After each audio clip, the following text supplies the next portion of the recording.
I don't understand. What a cliffhanger.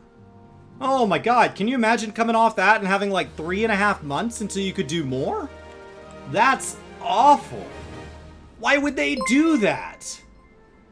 I have so many questions. They just dropped like 10 reveals and then bailed. What? Knowing the urgency of your business, I thought it best to refrain from making conversation during the past few visits. But today, I will permit myself a few words. I feel truly privileged to have had the honor of admitting a hero such as you. You are an inspiration to us all, sir. And on that note, as usual, the Admiral awaits you in the command room.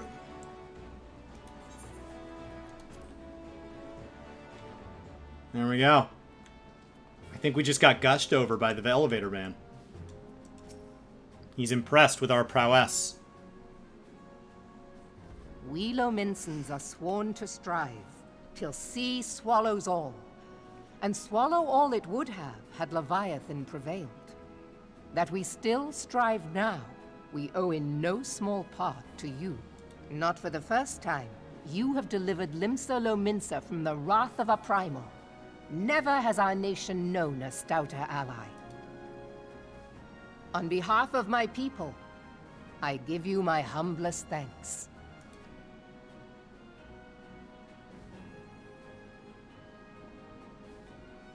'Tis meet that I give thanks to old Mistbeard, too, for his fine solution. Whatever else he may have been, 'tis clear he was a resourceful soul. Would that I had a man like him in my service. Huh. Yeah.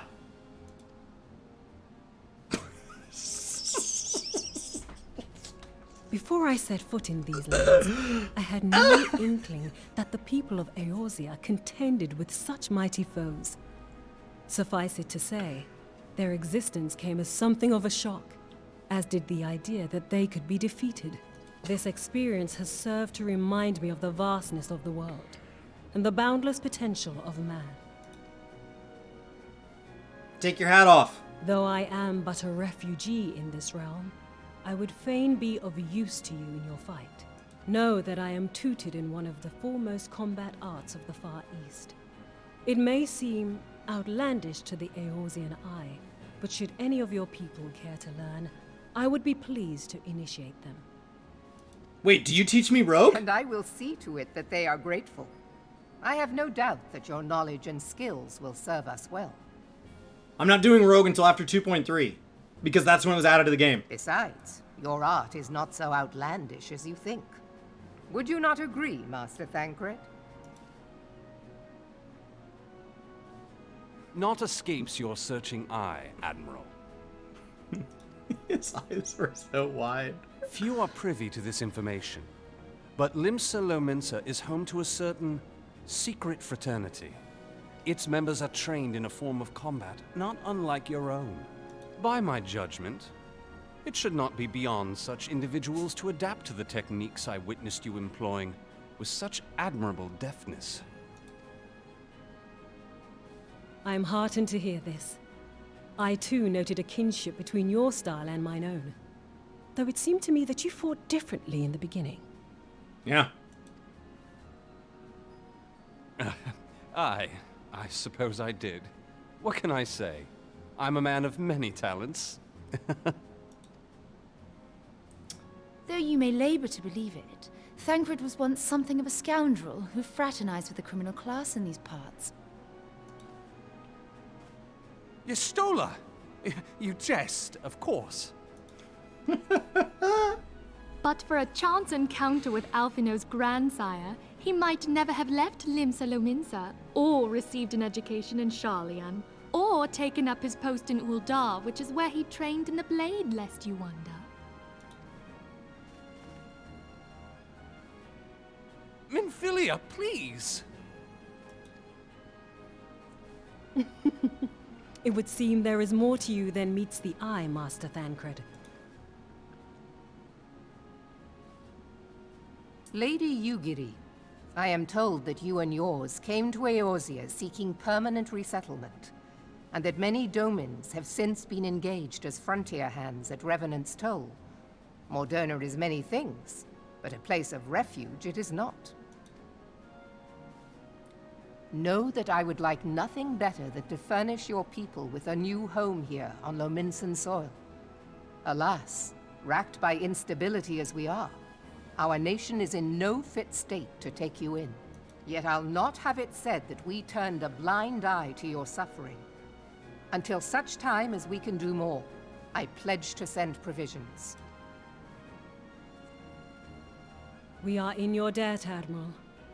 I realize that it scarce qualifies as repayment, but if it please you, I shall set about sharing my martial knowledge with your people at once.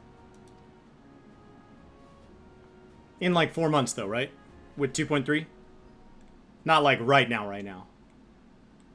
In the near future. You wished a word in private.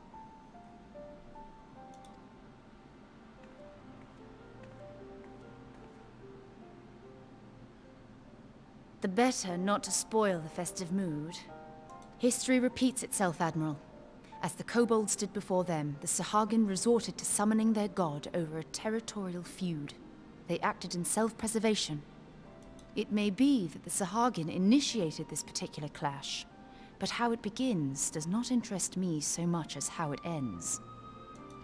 Except that how it begins is how it keeps happening. I have not forgotten our conversation, Y'shtola. I am aware that man bears part of the blame for the Primal's existence. Nor am I ignorant of the Sahagin's reason for acting. They sought to secure a place to breed and multiply that their kind might survive. Self-preservation, as you say. But we have as much right to live and thrive as they. If our own survival is threatened, are we to lay down our arms and welcome oblivion? Nay. And so you kill, that you might live. Yet if living is a right, then that right belongs to all peoples, be they men or beastmen.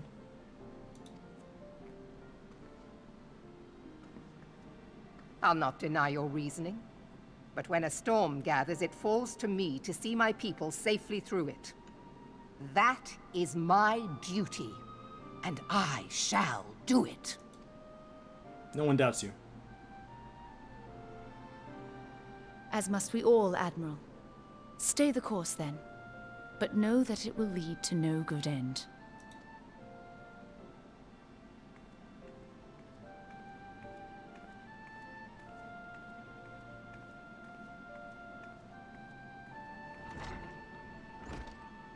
Take the hat off! Man has ever put himself first and foremost. To justify his actions, he clads himself in the armor of righteousness, though it be a fancy of his own making. In this, mayhap the Garleans and we Domans are not so different. Take the hat off!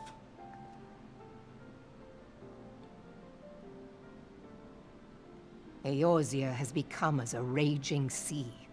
If we are to keep our heads above the waves, we cannot scruple to drown the man next to us. When hopes of coexistence founder, strength must determine who has the greater right to live.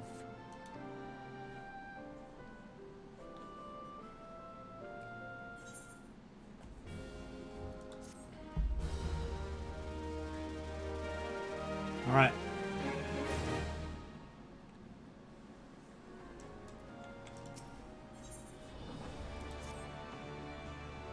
The Admiral has informed me of the arrangement. I have in my keeping a letter of introduction for Lady Yugiri. To the south stands a gate leading it to a pier for smaller fishing vessels. Look for an inconspicuous Huron man there and present the letter to him. He serves as a gatekeeper of sorts. Now before you go, I'm obliged to remind you that the members of the fraternity to which you would be introduced abide in the shadows of the Lominsan Society. They value their independence more highly than pirates and are united by a bond stronger than mithril. To wit, they are invariably wary of new faces. Though it be penned by the Admiral herself, mere words on a parchment will only get you so far into their confidence. You must work for every ounce of the trust they place in you. But here's the letter. Go to the aforementioned place and show it to the aforementioned man, Owen. Good luck. Alright. So now, when Yagiri met the fraternity.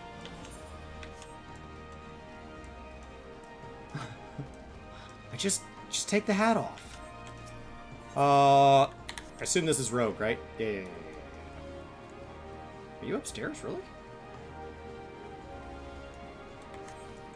I just assumed you were downstairs by the Fisherman's Guild, but that doesn't seem right.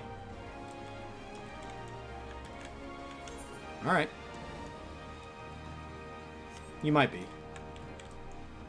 Yeah, you might be. It looked like you were by Fisherman's Guild.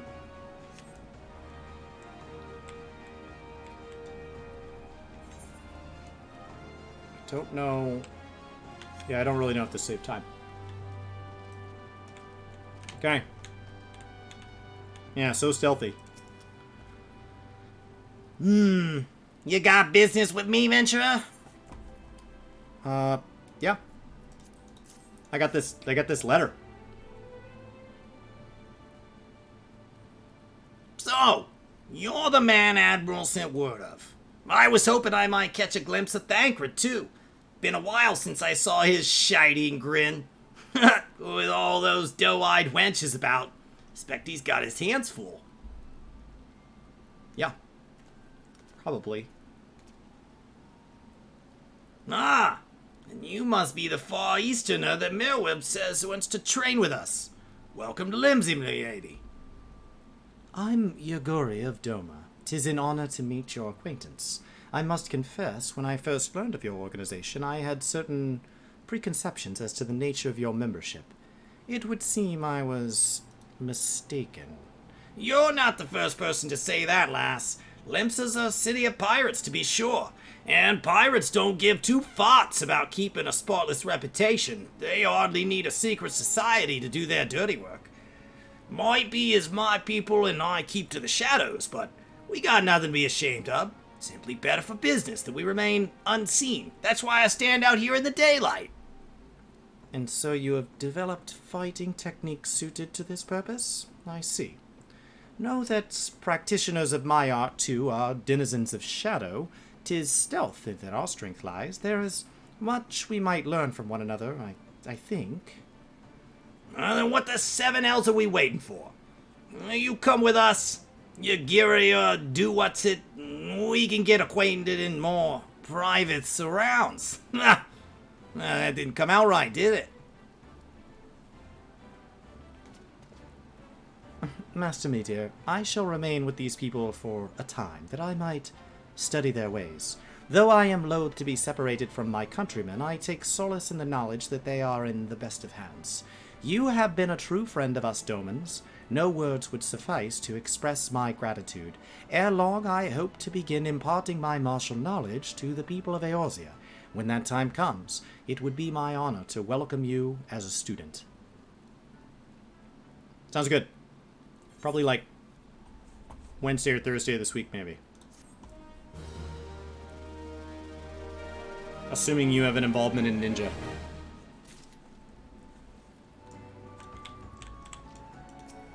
If not, next month. No later than next month.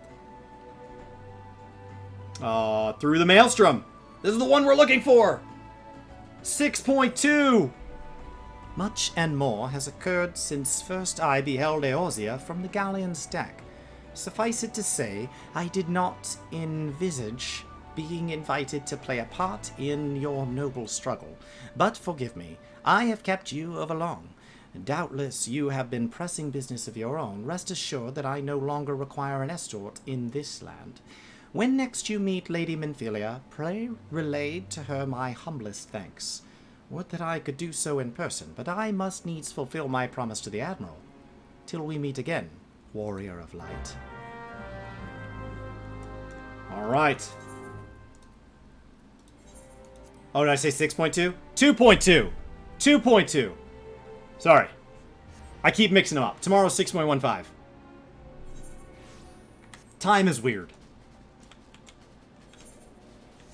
Really, this is all pressure because this Thursday I'm hoping to do Crystal Tower so that I can meet people for the first time that I have had met from the future since my first story was Shadowbringers.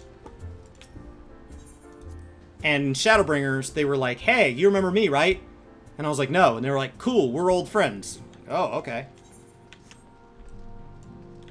So I'm looking forward to understanding Crystal Tower lore because I'm supposed to already know it, but I don't.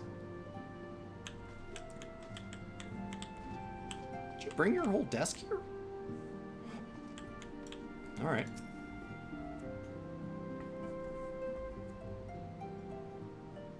I have been reflecting upon the events which took place during our visit to Vilbrand. If you have a moment, I would share my conclusions with you. Please, bear with me. When the Sahagin Elder summoned Leviathan, he employed the power we have come to know as the Echo. Though I cannot well explain the how of it, it would seem he became immortal in so doing. When the Admiral subsequently slew him, his spirit emerged from his lifeless flesh, a consciousness shorn of physical form. Thus transfigured, he took up residence in the body of his minion with the ease of a man donning a favorite glove. Long have I known that the Echo allows one to pass through the walls of a man's soul, but never did I imagine that it could free us from our own flesh, nor less that our souls could then occupy the next corporeal vessel to take our fancy. It was of this that Elidibus spoke, an existence which knows neither cessation nor oblivion.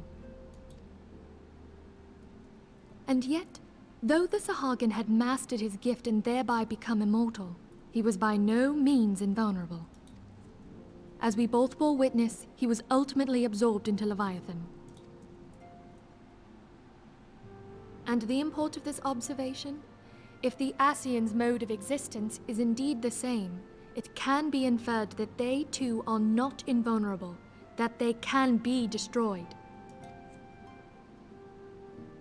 There exists a legend which tells of souls who are reborn upon the cusp of each umbral calamity, that they might stay the encroaching darkness. To most, it is but a fairy tale, yet recent events have given me cause to wonder, could the legend in fact refer to the Echo? Much and more yet remains unknown, but I am confident that all will become clear in time. For the present, however, what matters is that the key to defeating the Ascians may at last be within sight. With Urianger's aid, it is my hope that I shall fathom this matter ere long.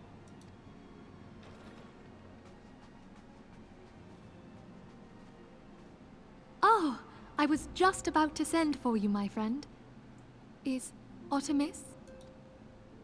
Grave tidings from the Sharlayan motherland, my lady. It doth concern our distant allies, the students of Baldessian. What of them? My lady, the Isle of Val, which for many years hath been the Order's home, is no more. No more? Whatever do you mean? I relate only that which hath been conveyed unto me by our agents. An etheric wave of the highest magnitude was recorded in the region. Soon thereafter, 'twas observed that the isle had ceased to be.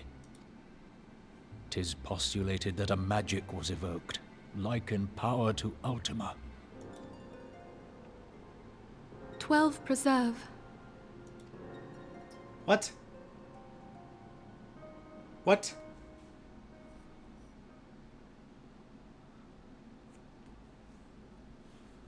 If there are no other matters, I move that today's meeting be adjourned.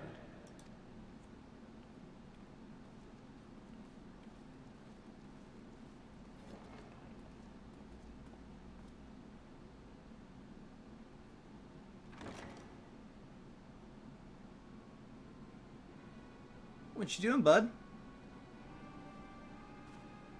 Did you fall asleep in the meeting? It is done, my lord. I... Forgive my impertinence, my lord, but these orders, I am uncertain as to what end they serve.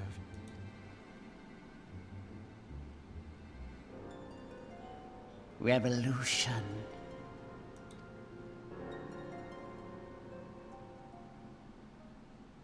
I don't understand. What a cliffhanger.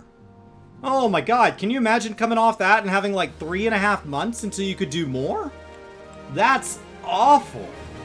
Why would they do that? I have so many questions. They just dropped like 10 reveals and then bailed. What? Oh my gosh. That is absolutely awful. Oh. I have so many questions. Like why are these chairs so large? And what kind of armrest is shaped like that? And why did our old man Lala friend suddenly become awful?